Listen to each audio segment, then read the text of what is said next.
لکھتے ہیں اگر عورت کی طرف شہوت سے دیکھا یا دل میں تصور کیا اور انزال ہو گیا، یعنی حضرت ڈاؤن ہو گئے یا احتلام ہو گیا تو کچھ لازم نہیں آئے گا. کچھ لازم میں نے کہا نا مرغ کھا کھا کے کافی پھولے ہوئے قبلہ. یہ دیوبندی ایسا نہیں ہو سکتا، یہ علماء ایسے ہو سکتے ہیں، یہ علماء دیوبند ایسے ہو سکتے ہیں، ورنہ جو دیوبندی ہیں وہ ایسے نہیں ہو سکتے. وہ بیچارے بیچاروں کو تو اس کا علم ہی نہیں، ان کو تو ان کتابوں کا غریبوں کو پتہ بھی نہیں ہے. البتہ باقاعدہ ان کتابوں کو جناب عالی بانٹا جاتا ہے، تقسیم کیا جاتا ہے. سنیے لکھتے ہیں تو اس کے اوپر کوئی غسل واجب، اس کے اوپر کچھ لازم نہیں آئے گا، غسل واجب ہوگا بس. مسئلہ ہاتھ سے منی نکالی، استغفر اللہ. اب یہ میدان عرفات میں، میدان مزدلفہ میں، میدان منی میں یہی سب حرکتیں کرے گا دیوبندی. یہ دیوبندی فقہ ہے بھائی، یہ امام ابو حنیفہ رحمۃ اللہ علیہ نے نہیں بتایا ہے، یہ امام ابو حنیفہ کا مسئلہ نہیں ہے، یہ دیوبندی ملانوں کا مسئلہ ہے، یہ ان کے کتاب کی ڈائری ہے. دیکھو لکھتے ہیں، اور یہ بہاری بابو کہتا ہے کہ حدیث پڑھنا ہو تو ہمارے دارالعلوم دیوبند میں آؤ پڑھو. پڑھ رہے ہیں پیارے، پڑھ رہے ہیں اور امت کو بھی پڑھا رہے ہیں. یہ تمہاری حدیث دانی امت کو بھی ہم دکھا رہے ہیں، اور امت کے مرد اور عورت، بچے اور بوڑھے ہماری اس آواز کو سن رہے ہیں اور تمہاری بے غیرتی اور بے شرمی پر سر پیٹ رہے ہیں کہ تمہارے مفتی اعظم نے یہ کوک شات لکھی ہے یا معلم الحجاج لکھی ہے. اور یہ تو حضرت کے چند نمونے ہیں. اگر حضرت کی کتابیں جو انہوں نے جو ہے کیا کہتے ہیں فقہ حنفی کے نام پہ منسوب کری ہیں امام ابو حنیفہ رحمۃ اللہ علیہ کی طرف، اگر میں ان مسائل کو بیان کروں تو میری حیا اور شرم میرا جو ہے یہ مانے ہوگی میری حیا کہ میں ان گھناؤنے مسائل کو بیان کروں. بہرحال لکھتے ہیں کہ ہاتھ سے منی نکالی یا جانور سے جمع کیا. اللہ اکبر. اب وہ ہدیے جو مینا میں لے جاتے ہیں نا، اب وہی اسی کام کے لیے رہ گئے ہیں، کیا کہ ان کو رات کو پکڑ کے یا دن میں ان سے جمع کیا جائے. استغفر اللہ. مسلمانوں سن رہے ہو کہ نہیں سن رہے ہو میری بات کو؟ ہاں یہ دیوبندی فقہ ہے، ڈائری ہے. جانور سے جمع کیا یا مردہ عورت سے جمع کیا. استغفر اللہ. لعنت ہے کہ نہیں لعنت ہے؟ یہ ان نجس گیاوی کو کوئی بتلائے تو دارالعلوم دیوبند کے حوالے تو بڑھا دیتا ہے. یہ مفتی اعظم دارالعلوم دیوبند کی بات ہے بھائی. تو پدی کا شوربا، تجھے کیا تمیز؟ یہ مفتی اعظم ہیں، تو کفش بردار بھی نہیں، تو خاکے پائے حضرت محمد سعید مفتی سہارنپور بھی نہیں ہوگا. سن لکھتے ہیں یا مردہ عورت سے یا ایسی چھوٹی لڑکی سے جو قابل شہوت نہیں ہے. 3 4 5 سال کی بچی سے میدان عرفات میں، منی میں، مزدلفہ میں احرام کی حالت میں یہی سب سوجھے گا اس کو. یہ کیا ہے؟ یہ میں تبصرہ نہیں کروں گا، آپ سمجھدار ہیں، مجھے شرم آ رہی ہے کیونکہ میں کیا بتاؤں اب آپ کو. جمع کیا اور اگر انزال ہو گیا تو دم واجب ہے، ورنہ کچھ واجب نہیں ہوگا اور حج بھی فاسد نہیں ہوگا.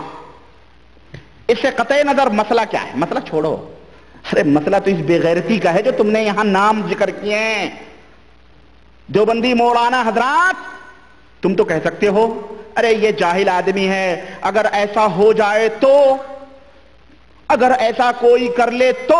ابے تو بہت بڑا علامہ ہے، ہمارے نبی کو یہ بات نہیں سوجھی، اللہ کے حبیب کو یہ مسئلے نہ سوجھے. اگر تو عمر کے زمانے میں ہوتا تو تیری پیٹھ لال کر دیتے حضرت عمر. کیوں؟ اس لیے کہ تو فتنے گڑ گڑ کے امت کے درمیان ڈال رہا ہے، انہیں برائیوں کی رہنمائی کر رہا ہے کہ مردہ عورت سے جمع کرے. کون باغیرت ہو سکتا ہے؟ میں تو کہتا ہوں کوئی یہودی یا کوئی کافر بھی مردہ عورت سے جمع نہیں کر سکتا. اور جو اتنا بڑا بدتین ہو وہ حج کرنے کیسے آئے گا؟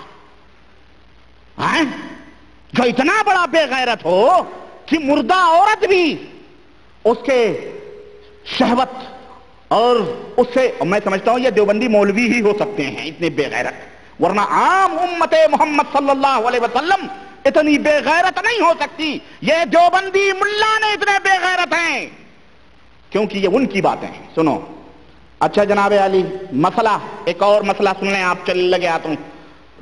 کہہ رہے ہیں اگر آدمی سے سنیں لواطت کا اور ہم جنسی کی تعلیم کس طرح علماء دیوبند دے رہے ہیں، برائی، اگر کسی آدمی سے قبل میں یا دبر میں جمع کیا، آگے جمع کرے آدمی سے یا پیچھے جمع کرے اور حشفہ غائب ہو گیا، دیوبندی مولوی اعوذ باللہ اعوذ باللہ استغفر اللہ، لعنت ہو ایسے مسئلوں پر اور ایسی فقہ پر لعنت ہو جس کو تم کہتے ہو ہماری فقہ کتاب و سنت سے اخذ کی گئی ہے۔ ظالموں، یہ اللہ اور اس کے رسول کی فقہ ہے؟ لواطت جیسی بدعملی اللہ کو اتنی ناپسند کہ اس نے اس قوم کے وجود کو ختم کیا اور زمین کو پلٹ دیا، ان کے وجود کو بھی زمین پہ برقرار نکل، زمین ہی پلٹ دی، اور تم کہتے ہو آدمی سے قبول میں کرے اور حشفہ غائب ہو جائے؟ میری سمجھ نہیں آتی یہ وہاں کیسے غائب ہو جائے گا بھائی آگے؟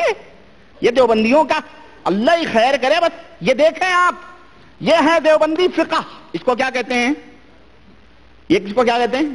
طاہر گیابی کی، یہ بڑا ناز کرتا ہے بیچارہ، یہ اس کو بھی کوئی بھائی سناؤ ذرا ان مسئلوں کو، تو یہ کیا کہے گا معلوم ہے؟ یہ غیر مقلد لوگ ہیں۔ ارے بے غیرت، تجھ بے غیرت سے تو غیر مقلدی بھلے، جن کو تم نے غیر مقلد کا نام دیا ہے، متبع سنت ہیں تیرے رشید احمد گنگوہی نے۔